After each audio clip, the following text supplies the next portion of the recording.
Boxing.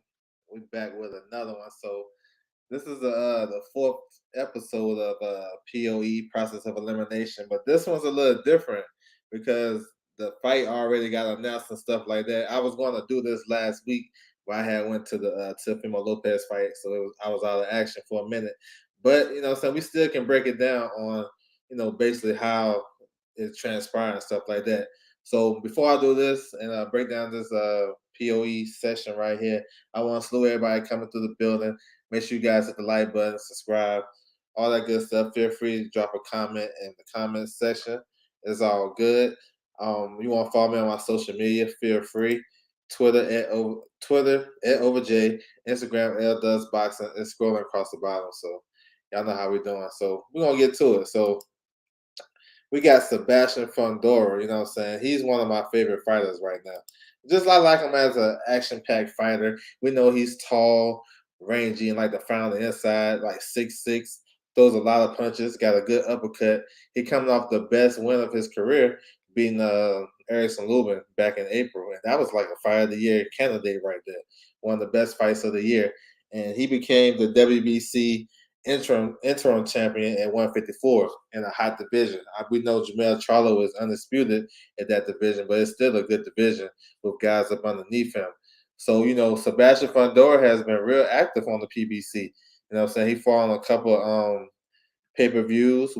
He fought on Spence pay-per-view. He fought on Wilder's pay-per-view. So he's been keeping real active, you know what I'm saying? And this will be his second fight of the year, October the 8th. So he had his fight date, you know what I'm saying? Been much talk about. That's why I wanted to do it before the news dropped. But behind the scenes shit, people really know what time it is. It's all good though. But just to look at it though, Sébastien Fundora is 19-0. He got one draw. That was the fight he had with Javante Clark. You know what I'm saying? That was a close one. Probably could have went the other way.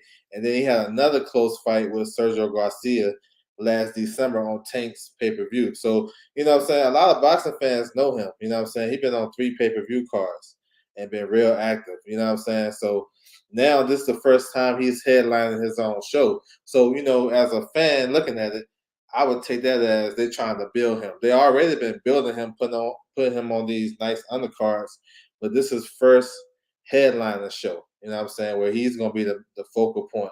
And they fighting in Carson, California. We know that venue is all about, fun fights and stuff like that. So I was going to take a look at the rankings still, even though we know the opponent, Carlos Ocampo. Still want to take a look at it. My man Tom Brown in the building. What's good with you, bro? Salute.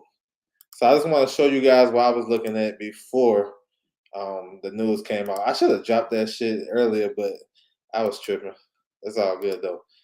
But I'm just glad everybody, they know what's going on and stuff like that in the sport of boxing. That's all I want to do is inform, everybody that's rocking with me and stuff like that.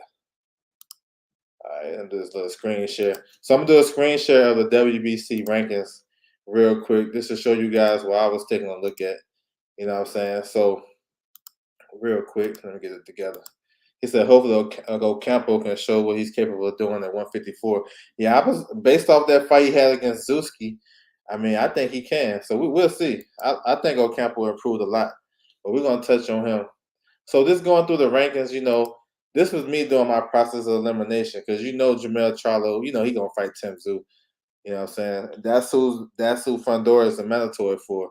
You know what I'm saying? So eventually, Charlo probably can do whatever he wants right now. He's the money guy. He's the man in the division. He's taking on Tim Tszyu January the 28th. So that's a while from now.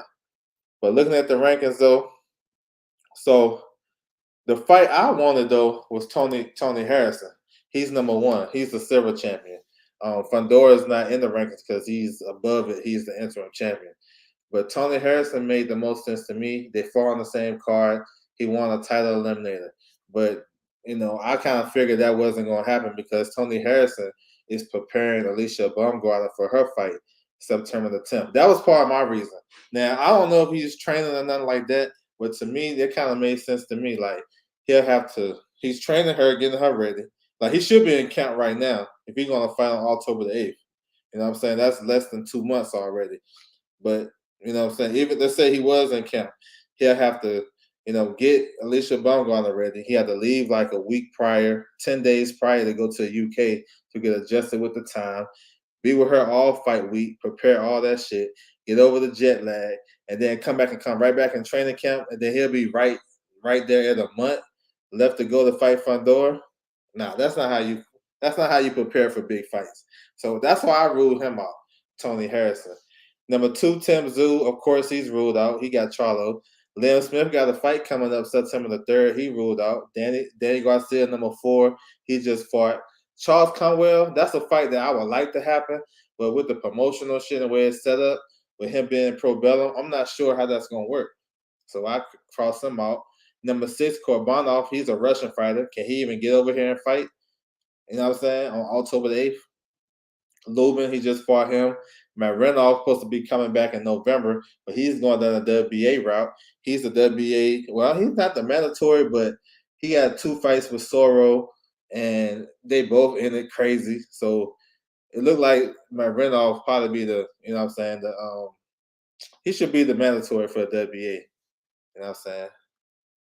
Dips Design in the building. What's good with you? Salute to you. Salute. Appreciate you coming by. Salute. And then, so going on to number 9, you got Sergey Bohachuk. Now he in Ukraine right now, so it's no telling when he gonna get back over here. Jesus Ramos. Now that's a fight. Him and Fundora. If there was a fight, maybe a year, 18 months from now, that'd be a big fight. But I'm not thinking PBC is gonna put the two young guys in right now. But maybe down the line, I can see it. Jesus Ramos, number 10. Suleiman Sissoko, he's an agent. He's managed by Anthony Joshua, and those guys haven't been doing business with the PBC, so I definitely crossed them out. Jack Koke, that was one of the guys I was thinking that probably can get the opportunity with Sébastien Fundora before the news came out about Ocampo, is because he's a former interim regular champion at 154. He fought Demetrius Andre back in the day, and he fought on PBC undercards at the B side before. So I was thinking, maybe they can bring him over. But so of course we know it wasn't him. Sam Eggerton had a fight. He got a fight coming up in Australia versus Dennis Hogan coming up pretty soon. So he ruled out. And then Sergio Garcia. So I was looking at Ocampo the whole time. You know what I'm saying? I felt like Ocampo really don't have a lot of promotional situations going on where it would hinder him from getting the fight. So I was like, shit, Ocampo versus Fundora. I had to do a little bit more research on it. Just popping in and check on you. Check out. Okay, that's a salute to you. Appreciate you coming through. Yeah, we had fun last night. I like to come into the chat and on that trivia, you know what I'm saying, just show out a little bit, then jump up out of there. But salute to you. And I apologize for the miss, we all good though. Salute to you, sis. Salute. All right, so now that we know it's Ocampo, which I thought made the most sense, but I started doing some digging. Like, when I pick a guy that I think gonna be the opponent, I started doing a little bit more digging. So I went to his Instagram, bro. And I went and checked it out, and I seen that he was sparring a tall southpaw. So I'm like, damn, that's crazy. You know what I'm saying? Most time you see guys sparring or something like that, they ain't sparring no tall southpaw. A tall southpaw. He's the guy he was sparring is like 6'3", you know what I'm saying? Tall, rangy. Like, I'm like, okay, who he bought the fight? Because you'll just fight if you just moving around as just sparring and stuff like that. You ain't gonna get no tall ass southpaw. Those are the most difficult guys to face anyway. So I seen that on his Instagram. I was like, all right, let me see. You know what I'm saying? Maybe he getting ready for Fundora. And true enough, it came out that he was. Now Ocampo, he most noted for losing to Earl Spence Jr. in the first round a couple years ago, 2018. He was the IBF mandatory. That was the last IBF mandatory Earl Spence had. That's the only mandatory he had for over 4 years ago. So that's why we know him. After that, he kind of like went to Mexico and just started up a winning streak. You know what I'm saying? Now, he haven't been fighting the best guys. He's on a 12-fight winning streak. His best win in that time was Michael Zuski in Canada. He beat him earlier this year. I mean, he looked pretty good, though. So if you knew Ocampo before he fought Spence and you watched him fight recently, you'll know that he improved. He's more patient with his work. He's a boxer puncher, counter puncher. You know what I'm saying? He'll walk you into some shots, and he's a big puncher. He's 34-1 with 22 knockouts. Now, like I said, his competition ain't too crazy, but just looking at that ratio, you gotta, pause to think. You know what I'm saying? He said, "Do you think Ocampo has a chance?" Yeah, I think he have a good chance. Have you seen? Did you see the fight with Michael Zuski, TS Boxing? Salute to you as well. Salute to you. Yeah, go watch that. If you haven't seen it, go watch that. Check it out. No worries. I appreciate it, though, King. Have a great evening, workflow in the morning. All right, salute to you. Have a good one. Salute to you. He said Zuski was decent. Yeah, he was. So I think Ocampo has a good shot. Honestly, like that Earl, like he ain't gonna never live that shit down. You know what I'm saying? The Earl Spence fight, he ain't gonna never live it down. He said, "No, I saw the Green Machine fight. Against Kavalauskas. You seen that one? Okay. Yeah. Yo, the Zuski fight, it was actually pretty good, bro. You know what I'm saying? It was on a Pro Bellum show, so probably a lot of people didn't get an opportunity to catch it. But it happened earlier this year, and it was a pretty good performance by Ocampo. I mean, he even dropped Buddy a couple times in the fight. I'm gonna actually post that link in the chat too. That way, everybody's good. Burgundy with black. Give me 1 second. Yeah, I'm gonna post it for you so you can go check it out whenever. You know what I'm saying? But so I think he do have a chance. You know what I'm saying? I think he's a live dog in this fight based off, his experience. And you can when you watch the fight, you can tell how patient he is since the Earl Spence fight. He kind of like a young veteran in the sport. I like Fundora to win the fight though. I'm not saying Fundora, is the underdog. I just think this is a decent opponent given the circumstances. You know what I'm saying? So Fundora, like I said, he's number one in the WBC. He's the mandatory for Charlo, so you're gonna have to wait. You know what I'm saying? So this is a decent fight to wait to. And like I went to the rankings, it was like 10 guys, 11 guys in front of Ocampo that was unavailable. So he was the most available guy. And he coming off a long winning streak. You know they're gonna build it up. I'm gonna beat them to the punch. He coming off a 12 fight winning streak since losing to Earl Spence. You know what I'm saying? That's the big cachet right there. You know what I'm saying? So we're going to see if Fundora can be able to duplicate the same thing. That'd be hard to do because he got stopped in the first round with a body shot. But I think this is pretty good. Ocampo been active too. If you compare a lot of these guys that have been fighting, he had since 2018, the loss to Spence, he had 12 fights. What's that, 3 fights a year, some shit like that? So that's hella active. You know what I'm saying? And then Fundora is close to that. Fundora been very active too. It was a time in like 2019, 2020. It's like he was on everybody's undercard. You know what I'm saying? So we'll see. Y'all can definitely go check out that fight when y'all get a chance. He said a lot of people are going to overlook Ocampo because he got of course. That's the storyline. That's the storyline. But just this is a big opportunity for Fundora too. He headlined his first show, and then that venue in Carson is always made for big fights. You know what I'm saying? So before this shit came out, I was about to do that shit too, drop that shit early, but I was late on it. But it's all good though, because ain't nobody gonna break it down like it is. I mean, you got Fundora, 19-0, 13 knockouts, 1 draw, and then you got Ocampo. He's 34-1, 22 knockouts. Like that's a hell of a record. You know what I'm saying? And I think that style's gonna match up real well. Even though Ocampo, he's being more patient as a boxer now, but he's still trying to fight. You know what I'm saying? I say probably in the matchup, you're gonna see Fundora doing the same thing he always do, coming forward. You know what I'm saying? He ain't, he's an inside fighter. Forget that notion that a taller, rangier guy have to stick to the outside.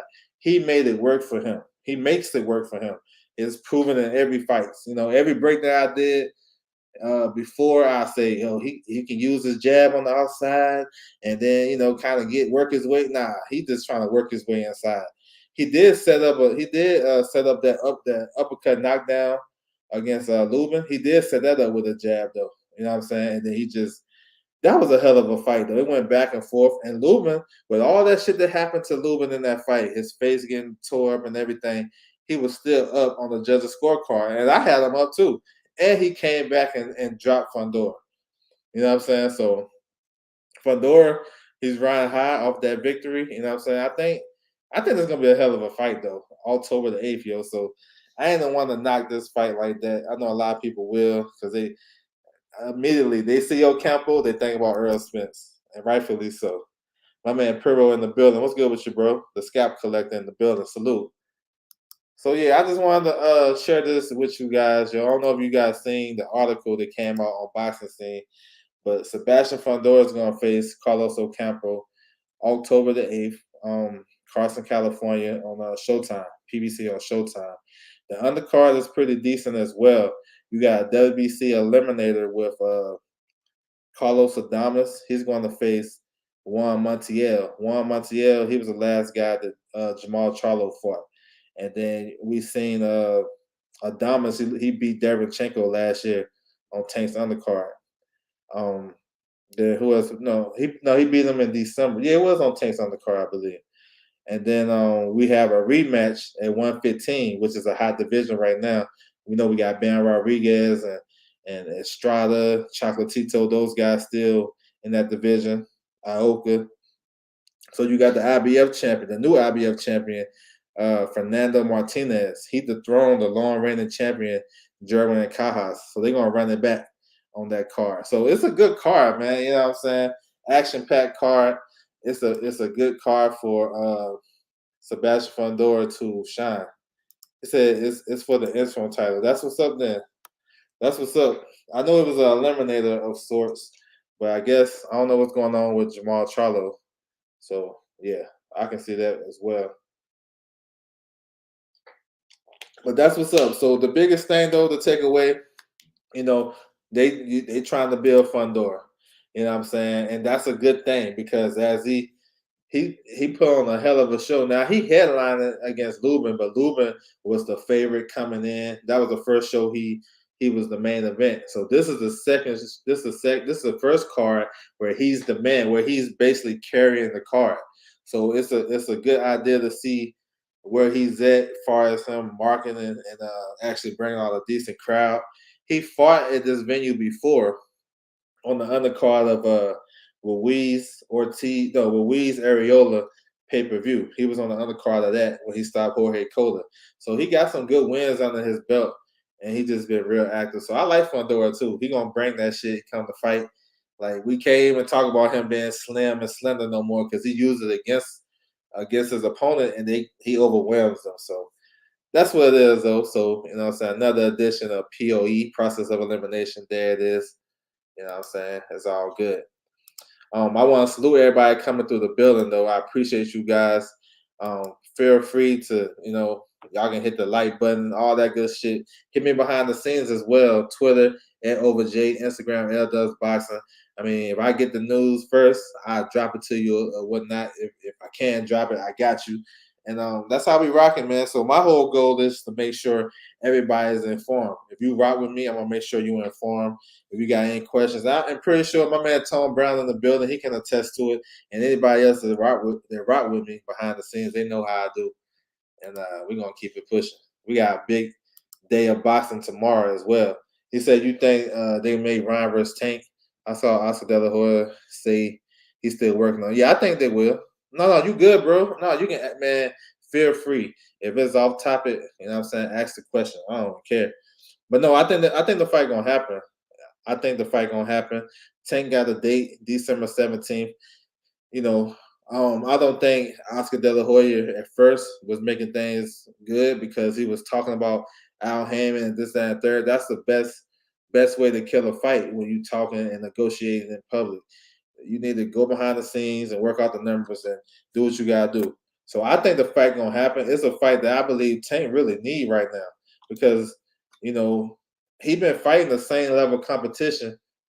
You know what I'm saying? Really, even with Leo Santa Cruz. I know Leo Santa Cruz is 4th division world champion, but nobody really thought, he was gonna beat Tank. You know what I'm saying? So all these guys is like similar, and even Leo at 130. So I think he need a big breakout performance, a big breakout name fighter as well. Ryan Garcia. Ryan Garcia is number one in the WBA. Last month he was number six. Uh, that same month, number one was vacant. Once Ryan Garcia beat Javier Fortuna, he jumped up to number one. So that's like a telltale sign, bro. Like what they trying to do. I just think once they keep quiet and can negotiate like you're supposed to behind the scenes with all the public eye, I think they're gonna make the fight. But Tank got a date already, December 17th. You know what I'm saying? So it's gonna be on that day. He said, best in the business. I appreciate that, bro. He said, thanks, bro. Yeah, it's all good, bro. Yeah, for sure. Omar Aguilar versus Landolfo Delgado. That's a hell of a fight. That's a good fight. I think I think the main event gonna be good too. I think it may be one way action, but I think it's gonna be a good entertaining fight. But that's a good fight though. Aguilar is like he a top 15 guy in the WBC. He said, "True always best not to say nothing, especially yeah, man. You mess up the fight, you know what I'm saying. You trying to avoid the leaks and stuff like that. You know what I'm saying. So it's all good. Yes, sir. Salute to you guys coming through for sure. Yeah, I'll be back in the morning. I'm gonna break down. You know what I'm saying. I probably have some rankings. I'm gonna break down. I'm gonna make sure I drop that so you guys can tap in. Also, I'm gonna start dropping some more shorts. You know what I'm saying. I've been going to the fights. I got some video and shit. I've been slacking, but I'm gonna start dropping more content. You know what I'm saying? Because you know, I be everywhere really. I just want to make sure everybody is like I said. My whole goal is to make sure everybody's informed. They rock with me about this boxing shit. I want to make sure everybody is good. So that's how we doing. And also too, if y'all need the times and the times when the fight gonna start, actually I can do that real quick before I close it out. For the it's a big fight day tomorrow. You know what I'm saying? It's a big fight day, and it's a lot of cards all across the world really. Let me pull up my Instagram and shit. See what's to it. So it's like the times and shit. The times is kind of different depending on your time zone where you at in the world. But you know what I'm saying, I'm just rocking off the US times and shit like that. So give me 1 second. And of course, you know, we got the big fight with Usyk versus AJ, the rematch. That's a hell of a fight. I want to see that. At first I wasn't so excited, but as it got closer, I'm kind of hyped for it. You know what I'm saying? For sure, for sure. And then we got the top rank card with Navarrete coming back. Um, what else we got? We got the Showtime card. So we got a lot of stuff. You know what I'm saying? We got a lot of stuff rocking for real. A lot of stuff rocking. Let me see. See can I get this real quick on my Instagram. I'm my man, me and my man Tay Jones and shit talking and shit. Y'all don't mind the conversation.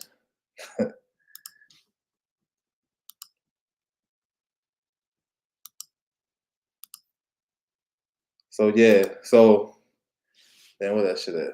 So me and my guys, yo, behind the scenes, we be talking this boxing shit. So this is a sample of what we be talking about behind the scenes. So I have to be dropping a lot of shit. But so I don't know if you guys can see that shit, but yo, August the 20th, we got the zone card. So the prelims gonna start at 7 o'clock West Coast, 10 o'clock East Coast, early in the morning on YouTube. So if you guys want to check that out, the main card is 1 o'clock. You know what I'm saying? Um, you know what I'm saying? 1 o'clock on the East Coast. And then you got the ESPN card, Navarrete versus Baez. The prelims at 6:30, 6:30, 3:30. And then the main card at 10, 7 p.m. Showtime, Figueroa versus Lipinets, prelims. You know, that's on the Showtime YouTube channel. If you guys want to check it out, that's 6 and 3 o'clock. And then the main card starts at 8. So yeah, bro, that's what we doing, bro. Like I said, if you guys want to tap in behind the scenes, yo, feel free, bro. My man, Doug, right side of the building. Salute to you, bro. Salute. King of Kings in the building. What's good with you, bro? So I'm gonna be live tomorrow, though, man. Feel free to tap back in. I'm gonna drop. Make sure you guys hit the notification. It's all good. I want to salute everybody coming through the building. That's my time, and I'm out.